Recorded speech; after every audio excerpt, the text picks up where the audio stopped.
always said to myself that I was an artist, and it developed really after I realized how badly I needed to express myself, how I had to write at the slightest inconvenience, and how I could actually do it to the best of my capabilities. How persons would say to me, "Wow, how did you do that?"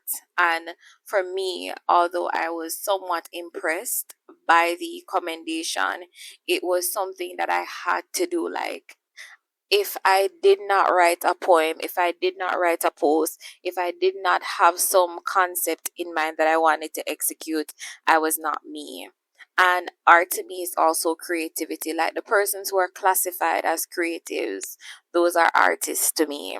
Of course, not taken away from sculptors and painters and musicians, singers, dancers. They're all artists. Like, I love every single, when it comes down to expressions, each and every avenue of expression is something that I can appreciate.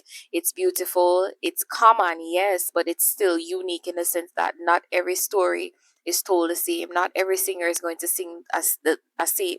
Not every singer is going to sing the same song the same way. Not every dancer is going to dance as the same dance the same way. And I adapted the identity not only because of how much I loved how other persons, myself included, could bring to life what it is that they were not only experiencing or what others were experiencing, but it was almost something that I could not live without. Like, I did not feel whole if I was not writing something on paper, if I was not having a new thought or a new quote or something to put out there. And so I just deemed myself, I said to myself, I am an artist. Like, I might be self proclaimed, but I am an artist.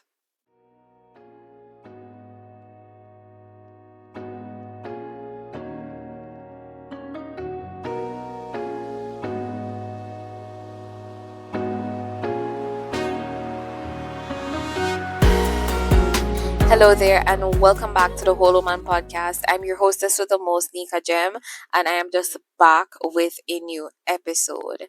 And remember, on the Whole Woman Podcast, we are addressing the matters of the mind, body, and soul so that we can bloom and learn to become whole. And yet again, this is another continuation of the Revival series, where on the Revival series, I try to go about getting better with God, getting it right with God.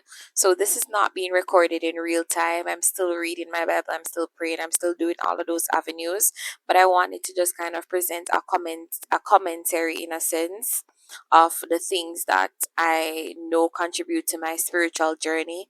The things that have always baffled me are just really topics that I think are common issues, because the podcast on a whole, we address common issues, but we address them in a way in which we dissect them, in which we can have persons, and I'm saying we because I hope that that not only is a community going to be formed potentially, but there's relatability for listeners, for people who come by. So I say we because, as mentioned, these are pretty common issues. I'm not the only one facing them, I'm not the only one seeing them. And as such, we're grouping it as it's a group effort. Let me just say that it's a group effort, it's a group experience. So, yes, I'm doing commentaries as a way to just showcase to others that this happened to me, this is what I did, this is my take on this. Not telling you what to do because everyone's journey and everyone's walk with God is unique, but as the tagline states, we're addressing the matters of the mind, body, and soul so that we can bloom and learn to become whole. And I know for a fact I'm nothing without God. I will never be a whole woman if the spiritual aspect of my life is shaky. So, yes. So, the revival series, here we go. So, for today's episode, you're probably wondering, is it art? Because with that introduction, with that excerpt at the beginning, are you talking about art today? What exactly is it? Are you talking about God given talent? Are you talking about gifts? Yes, and yes, and yes, and so much more. So, I would have shared in another episode on the Whole Man podcast about the whole living a purposeful life something along those lines, right? Just talking about one's purpose and how it is important to know your purpose and to walk in your purpose. And for myself, I wanted to just dive further because I think that one's purpose, one's gift actually goes hand in hand. And for today's title, it's called The Valley of Dry Bones. I might hyphenate it, Walking with No Purpose. And you're probably like, okay, I thought it was directly going to be about gifts and all of that. But no, so let's begin.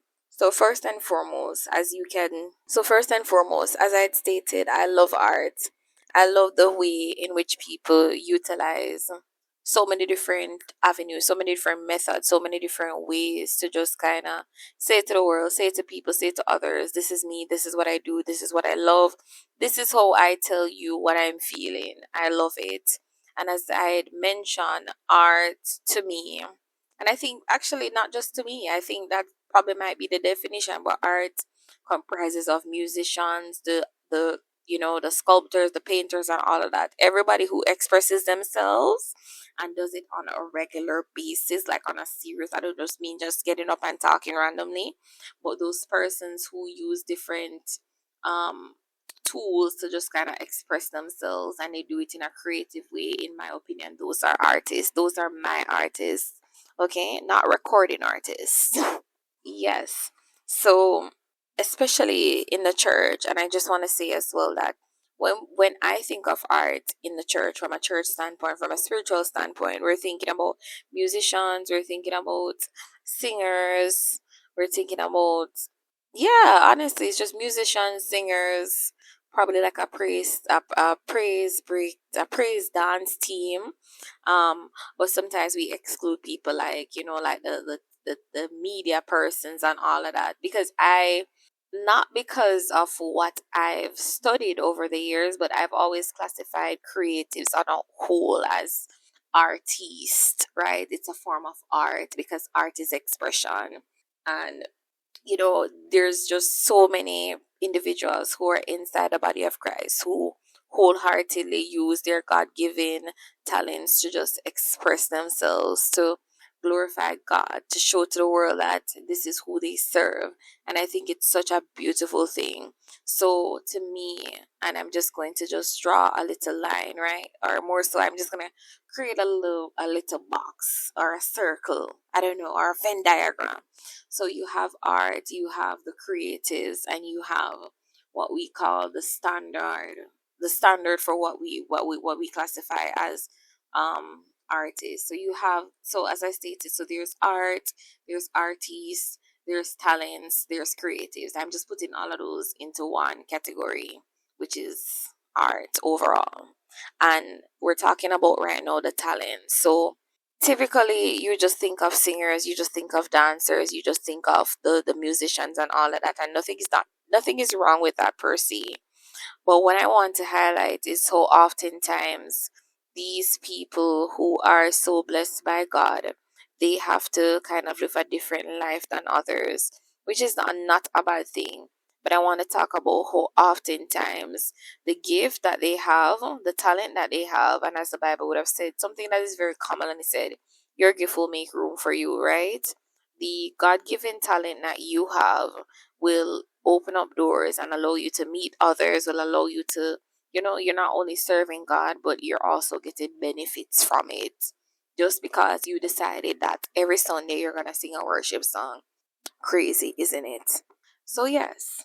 So, what happens now when a creative, when an artist, when a talent, right, decides that they're no longer going to use this blessing that was bestowed upon them for the betterment of the kingdom, for the glorification of the one who equipped them with this so called gift? What happens? Honestly, for a very long time, I've always said to myself that, and by a very long time, I think this really has to do with the time frame that in which I got saved. I always said to myself, I wanted to do every single thing possible in the kingdom of God, whether it be singing, whether it be leading, like like anything that can allow me to say, yes, I am a child of God. And by anything, I mean any activity. Like I was willing, I wanted to do it all. I wanted to record a song, I wanted to sing a song, I wanted to do every single thing. And for the most part, I have, which I am eternally grateful for. Like I have done most of the things that I wanted to do, still more to come, but I was always willing and open and honestly just eager, just so zealous about serving God with so many different, in so many different ways. So, of course, we're in the valley of dry bones. I'm in the valley of dry bones trying to escape, trying to get out. And I think when people think of the valleys, right? When people think of valleys, they think of a deep, dark place. So when people think of dry bones, there's nothing like, come on, dry bones, come on. Dry bones literally is saying that you are dead. And oftentimes, for so many people who are gifted by God, like some of the greatest singers, when they leave the church, when they are no longer serving God, and they might go to a different avenue. They might go, and I don't know, I'm so sorry for saying avenue. Probably my brain is a bit dreary, but they might leave and go to a different lifestyle, right? They're no longer singing for God, or they're just no longer singing at all. And you see the impact of it on their lives. Now, mind you, there are many, many successful, some of the world's greatest singers grew up in church, best believe, right? So I'm not necessarily even talking about them. We're not talking about so and so and so and so right now that you can easily Google. But I'm talking about the people that are out there like before us, like the everyday people, the average everyday people who would have given their lives to God and have been blessed by God in so many ways, talent wise. Like they have, like, like they have the best voice.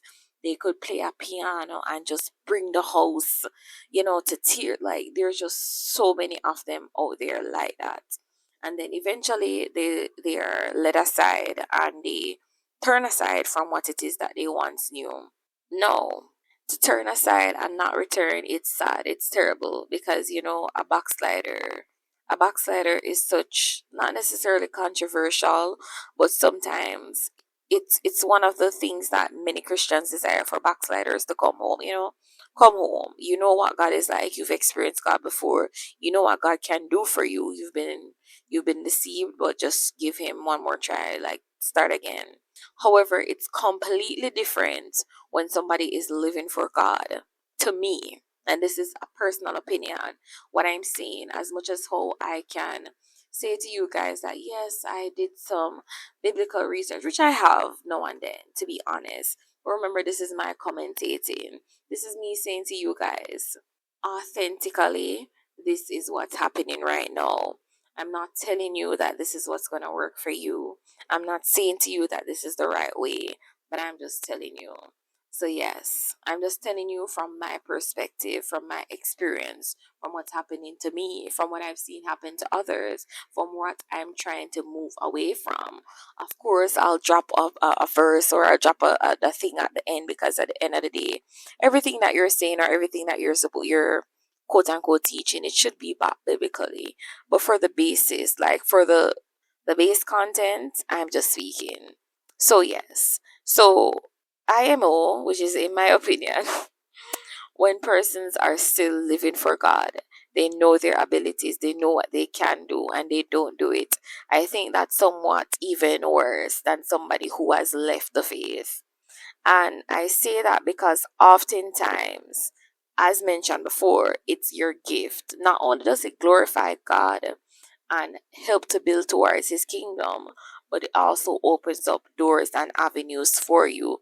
So sometimes that stagnation, the reason why you are not feeling elated to get up and work every day is because you are not walking in your purpose, and your purpose just happens to be in line with the gift, your God-given gift. Because so many times we see like singers, like, and we're like, how do they do it? Like, is it even worth it monetary wise? Are you really making money from this? Because as much as all the gospel industry, and as much as all the gospel industry is booming in terms of everybody's doing it, honestly, I feel like there's so many gospel singers, so many people singing about God, right? Is it always rewarding monetary wise, like, you know. But at the same time, when you meet the genuine person, they will literally tell you, this is what I've always wanted to do. I'm serving the Lord, I'm bringing souls to God. Like, there's more to them than just how much money will I make at the end of the day, because they've already said to themselves that I cannot live a life if this is not what I'm doing. I remember initially when I just got saved, I was always a poet. I always would write poems, but I loved love. So I would always write like love poetry, thinking that, oh, I don't know, I'd be a love poem. I'd be like a little Cupid or something. I don't know, guys. But I wrote lots of love poems because that's just what I knew. That's just what I saw around me. And I remember getting saved. I don't know what happened, but I just declared to God that I would not meet for a long period of time, and I mean like for like years, so like 2 years, 3 years.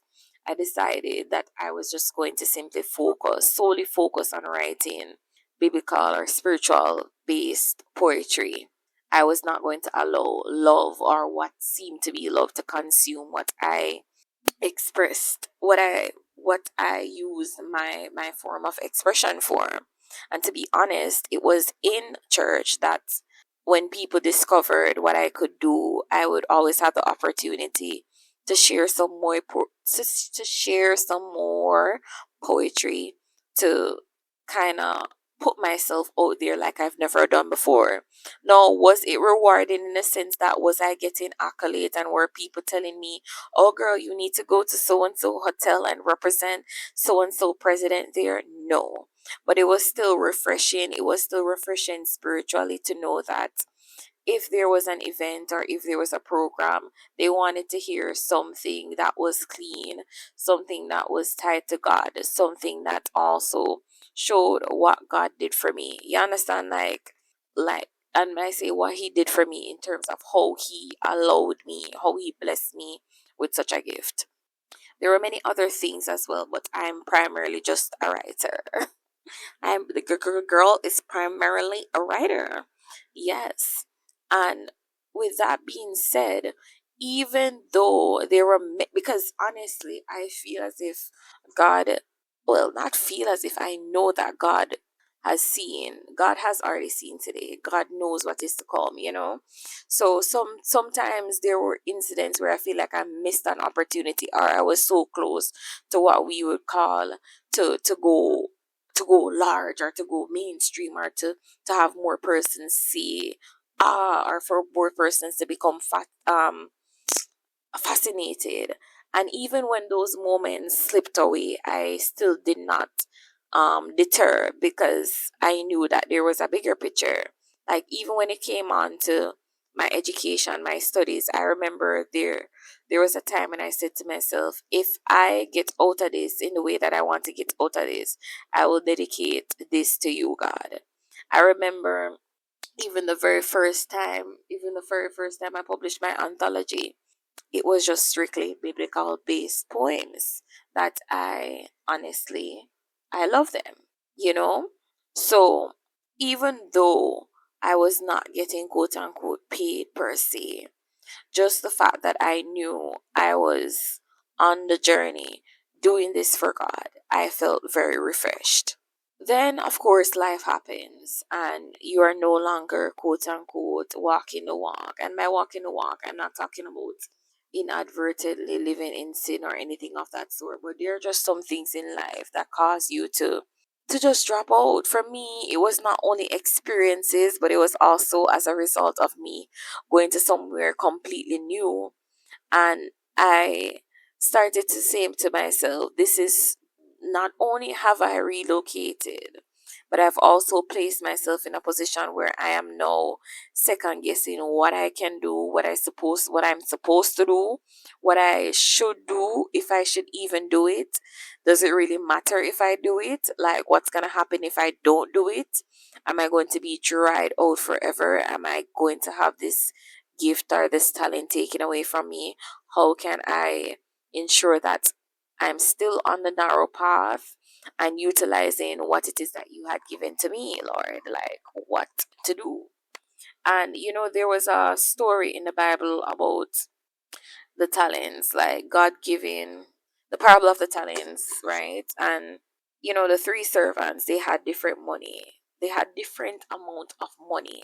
And this is in Matthew 25. It went from 14 to 30. And the first two servants that had gotten the money, they doubled their money, they invested it. And the third, he borrowed, like he literally threw away his talents. So the first, they were congratulated, they were praised. And then the other, who did nothing, he was scolded. Like he got, and remember, this is the parable of the talent. So think of it as, don't think of it as just money, right? In a sense, don't think of it just being something that is tangible. It's about getting something and then investing in it, right? It doesn't have to be just diamonds or golds or whatever. The whole ideal of the parable is that if you don't use what you have, you'll eventually lose what you have. Because many times people are like, oh, can you lose something that you have already gotten? Like in this case, like when we're talking about talents, when we're talking about spiritual gifts, and the reality is we can. And that was one of the perfect examples. Like you had the opportunity to double it, to flip it over, to use it again. But instead of using it, you actually decided to just, out of fear, you buried it. You buried it alive. And I also feel, even for myself, when I started this podcast, I said to myself, I just don't want to be too Christiany.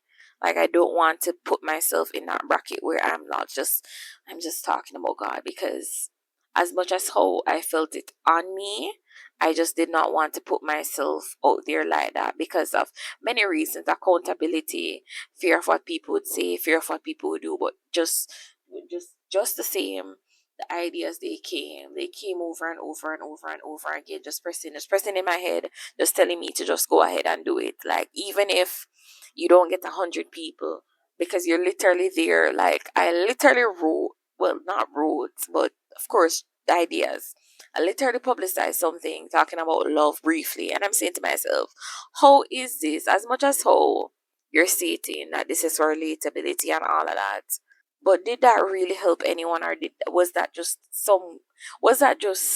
something that pleased your flesh? Like you just wanted to tell people this is your opinion about love.